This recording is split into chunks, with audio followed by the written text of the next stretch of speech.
नमस्कार मित्रांनो, मी विकेश. कल्याणजवळील नेवाळी गावातील हे मंदिर तुम्ही पाहिलं आहे का?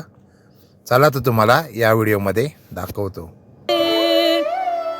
राम नाम सुखधाम